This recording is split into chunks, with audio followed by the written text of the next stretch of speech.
Welcome everybody, welcome Aspire Fellows. We are Feyenoord and in today's video we'll give you some insights in the Medical and Performance Department of Feyenoord Rotterdam. As a Medical and Performance Department, we stand for performance, obviously, world-class development, playing, training and coaching DNA, and all this together in one big football department. From recruitment to daily performance, everything we do is guided by one clear football philosophy. We work as one football department where medical, performance and football are fully integrated. Our football and training vision is dynamic by design. A systems approach underpins how we train, how we develop players and how we sustain performance in a complex and ever-changing game. José Fonseca and Jan Muller are specialists within our football department. Together with a strong multidisciplinary team, they help bring this vision to life every day. If this raises questions, sparks interests, we're obviously happy to share, discuss and learn together. Enjoy. For us, it's not about having the best sprint time in the sprinting test or having the strongest squat in the gym. We can really explain the way we think about performance with this triangle from the constraint set approach. What this triangle states is that there's a task, there's an environment and there's an individual, and all three of these categories, they have their constraints, and the more or less constraining these categories are, the bigger or smaller the solution space is in the middle. It's pointed out with the star. So if I have a task that is very difficult, then the little yellow area would become smaller and I would need a bigger individual space to find the solution there. If we talk about performance, then we really care about increasing the individual space, but also about finding the constant overlap between these constraints. And that is visualized with these football actions where one of our players is constantly able to solve a movement problem and organize into the solution space in the middle. So now that we have the end product in mind, we also need to think about what we do to develop players into the players that we think are good football players. And what is really important for us in the development is the coordination. So what you see here to the left are some of the examples that you would find if you were to Google or search for coordination training right now. And these are often characterized by standing on one leg or doing some kind of close drills around cones. And then to the right, we see some of the examples that we use on the daily. And if we compare these two, then you should see that to the right, we have a lot more intensity. We have a clear outcome of the action with a really clear intention of what we're trying to achieve. We also need to have a clear mix of complexity and intensity in our exercises. Then really the next question when it comes to player development is what do we need to develop for one of the individual players. So here from the left to the right we have some of the tests that are frequently used and we also use sometimes to profile a player to determine what they should be working on. And what we see to the left are very clinical tests. They test for jump height, they test for strength, and these give you clear work-ons. And then to the right, we have the contextual game footage. What we see in the middle here, we think is a step into the right direction with tools like the ESMAS. We're starting to look more and more into the functional movement analysis. Right now, it is mainly done within that tool in a linear sprinting fashion, and it views and analyzes the sprint from the side. And we think that it's a great step into the right direction, but we also think that there is more to gain, for example, by looking at the sprint from the front. And of course, if you compare it to the real game, where there is constant perturbation and there's adaptation required by the player. So here we have a very clear, and I think one of the most common examples you will find with many football players. What you see here to the left is an example of a passive coordination pattern in which it's clearly seen that the free side of the pelvis is hanging down during mid-stance. This results in the stretching of passive tissue, and with this stretch, the hip and the knee are somewhat stabilized and you get some elastic return. But also as a consequence of only using the passive tissue, you will be less adaptable and is also injury prone. What we see here to the right is what Franz Bosch has called the hip lock. It's a coordination pattern around the hip for sprinting during mid-stance, in which these forces are controlled with active co-contractions around the hip. And as you can clearly see, after some weeks of training, you can develop these qualities and you can see that the free side of the pelvis is moving up. There's a clear distinction between the two, and it's a clear result you can look for and a clear analyzing tool that you could use. since we are using the dynamic assistance approach to judge coordination, we always try to start with the contextual football action in mind. So all the way at the top of these levels of coordination is the football action. For this example, we used the example to sprint to intercept the ball, which is not just sprinting in a straight line, as you could see with the first example, but often you need to run in a curve, you need to rotate the upper body to look at the ball, and it's quite a different movement pattern from just sprinting in a straight line. Underneath, we have the total movement pattern. One layer below that, we have the global attractors and bigger muscle synergies. Then we have the local attractors and local synergies. And then all the way at the bottom, we have the individual muscles. This is what we see when we get new players in from different clubs. We see that these individual muscles, they are really well developed, and it's been a great job since they have a really good base. But if you look at the coordination patterns that are needed for the contextual actions, then we often see that some of these components, they are missing. Now we can further split these levels of coordination and these components into a basic group and into an advanced group. And really the basic group we assess by looking at the linear sprinting tests. We film them from the side, we film them from the front, and we are able to judge these movement patterns quite well. But if somebody has mastered the basics, we also look at contextual movement patterns, and we prefer to look at match data to look at the advanced components that are visualized here. So here we have it in motion. I think this example is one of the best ones that we can find. This is an example of why we also film the front of a sprinting test or a sprinting analysis. This is one of our basic tests where we just run in a straight line. There's a player, Usama. He came to us, I think, last season around the winter break. And what you can see here on the right side of the screen is that he has this passive control around the hip. Right? You can clearly see that the free side of his pelvis is hanging down, and as a result you can also see the ankle is getting twisted. What you maybe can read just underneath the bigger text, these are our movement components. So when we make these analysis, then we can say, okay, this player is lacking, in this case, movement component 1A, which is transverse rotations. He cannot control these well enough. And he's also lacking movement component 4 for sprinting, which is the hip lock. So our movement curriculum is not only telling us how a player moves, but also the intervention that we can use to improve this player and develop him. And then as a result, I think there's around 6 or 7 months between these two. You can clearly see how the pelvis is better stabilized. It's not hanging down so much on the free side. And you can see the knock-on effect it has to the ankle. So as somebody like Ayase, who has mastered the basics really well, we move on to more advanced types of movement analysis. What we see here is one of the PDP pages that we use.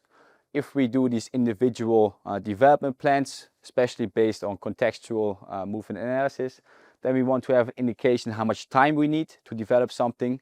Is this something that would take days, months, or years? What is the game impact of this movement quality on the game of the player? If it's low impact, why we bother to develop it?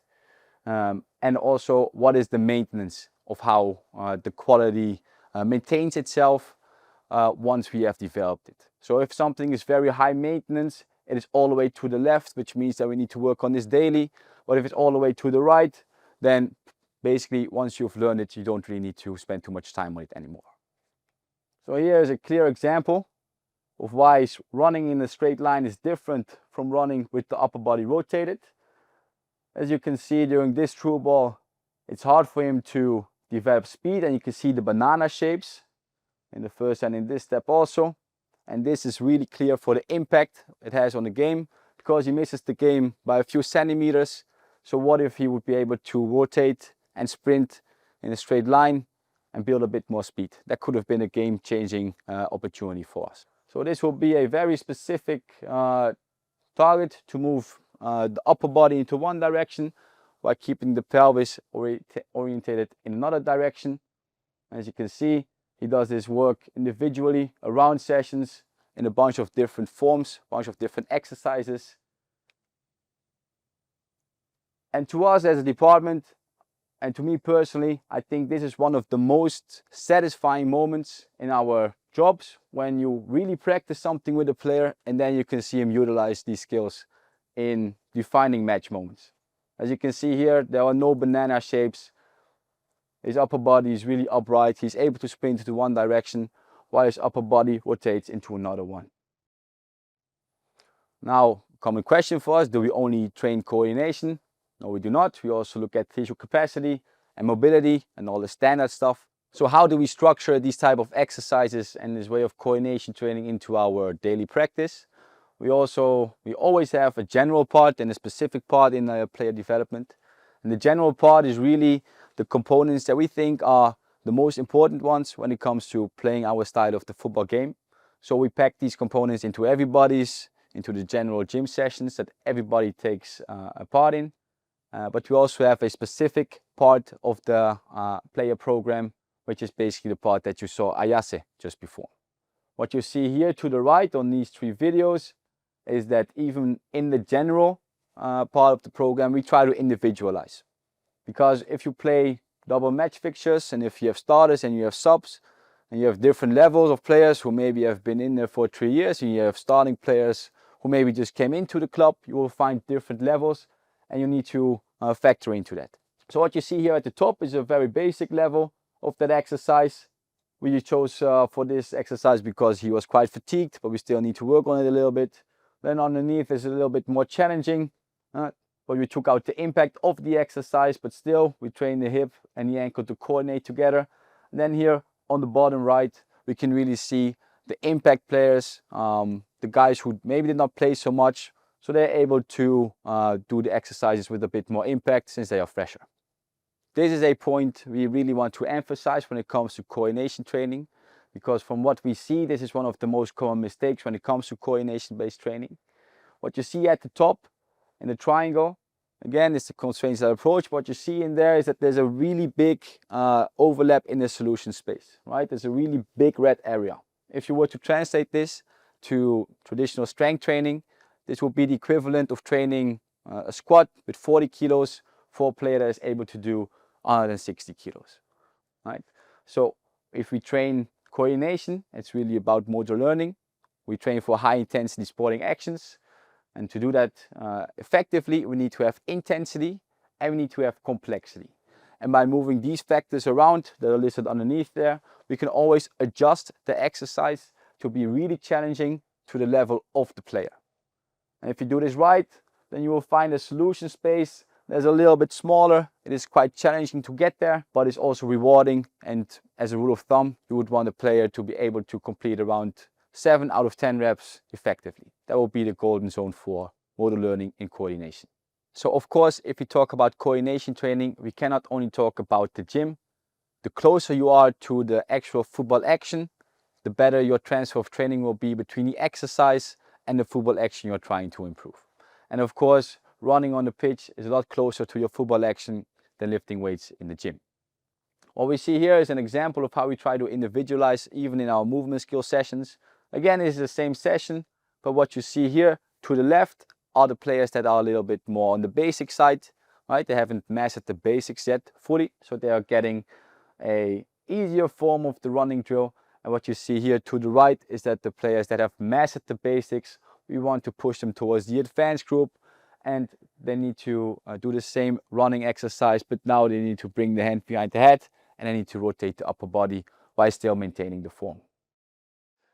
So far we have explored the principles that guide our training with Jan, but in reality this principle serves as a framework that expands further than the pitch and the gym. It permeates through all the club. It guides us during return to play cases, in recruiting players for the first team, and in identifying young talent within our Feyenoord youth teams. For example, in return to play cases, although we believe that load management is a critical part during this process, we truly believe that load alone is not enough. Our main goal during this process is not only to restore or increase the load capacity and tolerance of a player, but also to provide more efficient movement solutions during this stage. Jan, together with other colleagues, have developed what we call the Feyenoord movement curriculum, and so with that we periodize not only based on intensity, volume, but also movement competency. With that being said, our return to play involves then load management, of course, the single points of failure of a player, the movement curriculum, and the contextual factors in that specific case. So we now integrate movement analysis in our recruitment process. In order to do that, we have created 3 different profiles, one for starters, one for substitution players, and another for development players. What shapes the different profiles is the urgency to integrate the first team. So, to put it as an example, if a player is expected to hit the ground running and integrate the starting 11 as soon as possible, is room for high priority, high hanging fruit adaptations is less. So we expect this type of players to be more efficient movers upon arrival. Also, when it comes to talent identification, we have made a bold step this season. The main question we ask ourselves is, how can we identify the players who can survive and thrive to the Feyenoord 1 demands? Basically, the 2 main parameters we were using so far were if the player was an high potential, if he played according to the Feyenoord way from a technical and tactical perspective, and also if he had the physical capacities to perform in his specific age group or the age group above. But now we integrate dynamic systems, and in this case movement analysis, with Jan and other colleagues, and the goal is now to combine technical, tactical, physical and movement competency in the talent identification within our youth teams. What we want is not a prediction model, but rather to reduce the false negatives and early talent deselection in our academy. So basically, a player who might be an high potential, so from a technical and tactical perspective is deemed as an high potential, but might not be yet there from a physical standpoint, but is a good mover, gives us a safety net to keep him within Feyenoord and possibly to reach Feyenoord 1.